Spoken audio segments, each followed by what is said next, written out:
But sometimes it means positioning yourself in a way that people want to back you, that people want to help you, that people want to get behind the work that you're doing. And Dolly Parton had this amazing way of doing that and being able to use her stardom to help and support so many people all over. Welcome to Women Changing Leadership. I am your host, Stacy Mayer, and I teach you how to get promoted, get paid, and bring your whole self to the leadership table. I am on a mission to change organizations from the C-suite out because women are the new face of leadership, and we are doing it on our terms. Hello, corporate badasses. Welcome to another episode of Women Changing Leadership. I am your host, Stacy Mayer, and super excited, as always, to be here with you again this week. I am thrilled to have recently wrapped up my Executive Coaching in the AI Era podcast series. I have over 15 episodes that I specifically talked about different ways that AI is specifically changing leadership and ways that it's not, and where you might be able to lean in as an executive leader to both use AI to your benefit, but also to begin to stand out in a world that is changing every single day. And speaking of that change, today's episode is dedicated to the late Dolly Parton. I'm recording this episode literally like hours after the announcement of her death at age 80. And I'm feeling a little bit choked up. It was really interesting. My husband sent me a text message to say that Dolly Parton had died. And he also shared that it's only the second time in his life that he has cried over a celebrity's death. And I'm going to cry. The other person was Michael Jackson. I felt like I should record this episode because I had a touch with Dolly Parton's grace and the magnitude of her impact this year. And I actually wanted to record a podcast episode on her and didn't quite know how to do it. And then when my podcast for the week was due to my producer and her death was announced, I felt like now is the time. So I want to share with you some of the things that happened for me this year and the observations I had about this legendary woman's life. So first of all, I want to share with you that I make a lot of decisions for my family that are kind of crazy. What I mean by that is that I think if my husband was left to his own devices, he'd probably never leave the house. But I'm always making plans to do things. And oftentimes he is not sure if he wants to go, but he goes anyway. And then he has an amazing time. So one of the things that I set out to do this summer is we were planning a trip back home to Kentucky to visit my family. And I decided that this was I literally have a tear running down my face right now. I decided that this was the year that we needed to go to Dollywood. So this is Dolly Parton's theme park in Pigeon Forge, Tennessee. And so we went down to Tennessee and I had to add an extra 3 or 4 days to the vacation. So now we're leaving at the beginning of the summer in June 2026 to go out of town for 10 days to Kentucky, to Tennessee. And my husband loves Dolly Parton. He has always been a huge fan of Dolly Parton. But even when I said we were going to add on all this extra time to our vacation to travel down to Dollywood, which is not, it's a good 4-hour trip from where I live in Kentucky. It's not like in the backyard. And I said, this is what we need to do. We need to go there. And he was like, okay, well, sure, fine. And I think none of us knew what to expect because it's basically a theme park. It's an amusement park. My kids are 9 and 11 years old. So the last time I had been to an amusement park, my son was only 7 and he didn't want to ride any roller coasters. And, it can always be kind of frustrating and annoying to go to an amusement park with small children, depending on how long the lines are and how hot it is outside and all these different factors. I was curious for myself if what it even was. Is it an homage to Dolly Parton, or is it just an amusement park? And growing up near Gatlinburg, Tennessee, and having traveled there many, many times, I always thought of Pigeon Forge as like this tourist trap, right? And so I wasn't really sure what to expect, except for the fact that I knew that we needed to go there.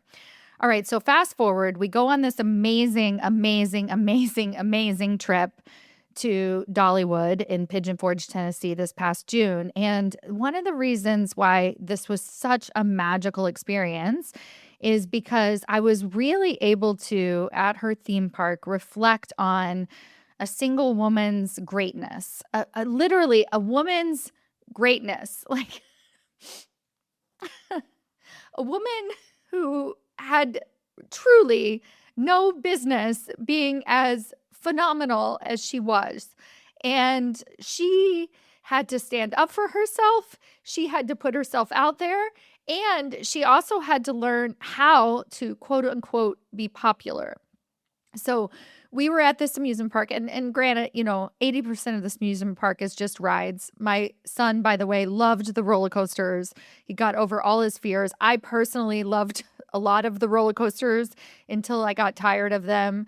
But the other piece of it is this amazing museum, right? So there's probably 4 or 5 museums in the amusement park itself that you can walk through, and you can see clips from her interviews. You can see all of her memorabilia. You learn the history of Dolly Parton. You get to walk through one of her tour buses. Like, it's just, you are embedded with Dolly Parton everywhere. So I got to learn so much about her. And really, you could hear her music everywhere. You just like appreciated her great. Oh, you got to see her original Tennessee home. And it's in where she sang. Like, they say that her first concert was on the porch of her Tennessee home.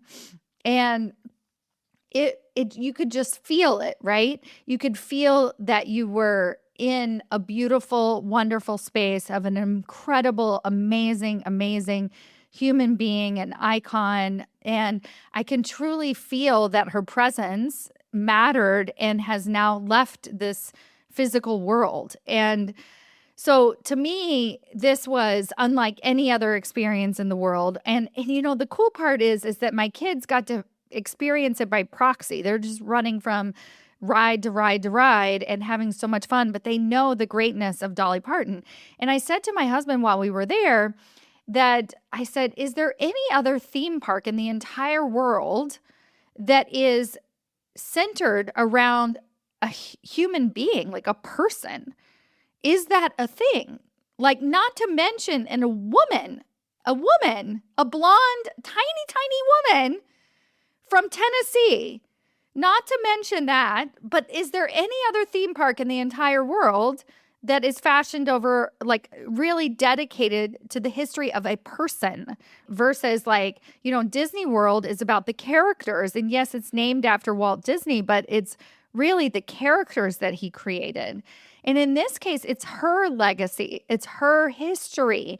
It is who she was, not just the music that she created, but the person that she was, the amazing icon that she was. And I'm walking around this amusement park and you can feel it. You can feel it everywhere. Everywhere that you go, her presence is there. And it even has like a little plaque talking about the history of the park and sort of how it came to be. And she wanted to really help promote this small town and give it more money, right? So that it could expand and give workers money, give people work.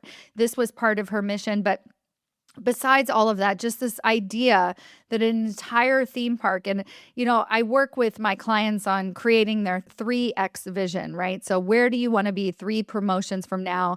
Where do you want to be before you retire in your career? Whatever that might be. And for some women, it's retiring early. It's not always about getting a higher title. Of course not. But where do you want to be 3 actual promotions from now, right? That again doesn't have to be a title change. It could be sitting on a board, it could be early retirement, whatever that might be. But where do you want to be? And I guarantee none of you have ever thought about having a theme park named after you, right? Or a theme park that you created, right? And I just thought, wow, this blows my 3X visions out of the water. When we were in the gift shop, my husband found me the perfect magnet, and it was a little coffee mug that said, "Pour myself a cup of ambition." I've got it on my freezer now, and I absolutely love it. It is so iconic for the work that I do and for everything that we're creating here. When you think about Dolly Parton, what I think about is kindness, love, generosity, also ambition, willingness to fight, to negotiate, to keep the rights to her songs, to not let Elvis Presley win, right? To make sure that she is who she is, even with her blonde wigs. There's a whole wall of blonde wigs, the different wigs that she had over the time, even with her 6-inch high heels that make her a different height. When you think about authenticity, and another thing that I talk with a lot of women on, and on this podcast, of course, is authentic power. Authenticity isn't being your watered down self. She was authentically, powerfully her own woman. And for her, that meant big makeup, big hair, rhinestone dresses, and then super high heels, right? It meant having a private life when it came to her and her husband. It meant humility. It meant speaking up and also knowing when to keep her mouth shut because, and this is the funny part about a woman who is ambitious and also likable, is that she also knew when to keep her mouth shut and what battles to fight. Because I tell every single woman that I work with is that you have more power and a bigger impact the higher title that you have. Okay. And if we can get you in those positions of authority so that you can actually make changes at your organization. And sometimes it means not working with the devil, of course, but sometimes it means positioning yourself in a way that people want to back you, that people want to help you, that people want to get behind the work that you're doing. And Dolly Parton had this amazing way of doing that and being able to use her stardom to help and support so many people all over, everywhere, and also own her own faith, her upbringing, everything, her humility. They had in her home, like, I think the bedroom had like 7 children in it or whatever, and the parents slept in the kitchen. Like, she's a humble, humble woman who knows exactly where she came from. But from an early age, she knew she was worth it. She knew her worthiness, and she was going to fight for it. It's such a phenomenal reminder of one, our bigness is undefined. It is your birthright to have success in your life, whatever you want to call that. If you want to have it all, quote unquote, meaning that you don't just pick one lane, climb one ladder, bow down to people, say yes to everyone around you because that's the only way you can have success in your life. Instead, we are all multifaceted human beings that are worthy and capable of so much greatness beyond our wildest imaginations. And so when I see these beautiful icons, somebody like Dolly Parton, and I just think, wow, she just blew what is possible out of the water. One last thing that I thought was so phenomenal is we stayed in the Dolly Parton Hotel, and there was a box. And now I'm so curious about this box, and I can't wait to hear what is inside it. But there was a box there, and it said it would be opened after she died. And actually, I remember seeing it and thinking she would probably live another decade. Unfortunately, she only lived another 2 months since we've been there. And this box said that inside it was a song that she recorded ahead of time, but never released it. It was supposed to be released after her death. This was her legacy song because she knew that her legacy would live on and on and on. And she wanted to be in control of that. She wanted to say, hey, here is my final song. And I can't wait. I have no idea. It didn't say anything about what the song is about or what it is, but I can't wait to hear it. She made sure that her legacy was still behind her. I had a beautiful conversation with a woman inside of the leadership table. And the leadership table, if you don't know about it, is my secret society for women leaders where we're all reminding each other of our greatness every single day. And I get the opportunity to work one-on-one with several of those women. And I had this conversation one-on-one with a woman who has been secretly writing her book over the past year. And she shared something, like she said, off the cuff about her ego or whatever, like in publishing this book. And I shared with her that for me, publishing my book was the most ego-less thing that I ever did in my entire life. Because when you truly put something out into the world that lives beyond you, you actually can't control it. You can't have an ego around it. You can't control the outcome. You can't control how people read the book, how people react to the book. No, even if you want to, even if you wish that their lives would be changed by this book, you can't control any of that. What you can do is live your greatest ass self and put the book out into the world. And that's what Dolly Parton did. Is she, you could say that, I don't even think anybody says that. Well, you might say she has an ego. I don't know. But for me, her greatness was about knowing the power that she had and putting it out into the world. So there's like basically knowing your worthiness, knowing what matters to you and how you want to live your life, but then letting other people experience your life and your greatness and your creativity and everything that you built in this world, however they're going to experience it. I mean, it's very possible the reason that we don't have any theme parks named after human beings is because they think it's lame and stupid. And I'm telling you right now, it was a phenomenal example of greatness. Dolly Parton, you are a legend. You are an amazing woman. I don't need to tell you that. All I need to do is to remind myself that I am also that, remind you that you are also that we are all capable of so, so much more than we ever realize. And if it starts with pouring yourself a cup of ambition, so be it. You are amazing. You are a corporate badass. And I am so, so honored to be on this journey with you. Thank you all so much for listening, and I'll see you next week. Bye.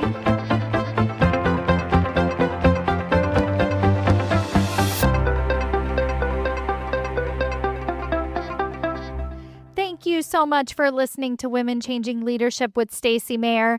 If you enjoyed this episode, you are absolutely going to love and benefit from the work that we're doing inside of the Women's Leadership Accelerator.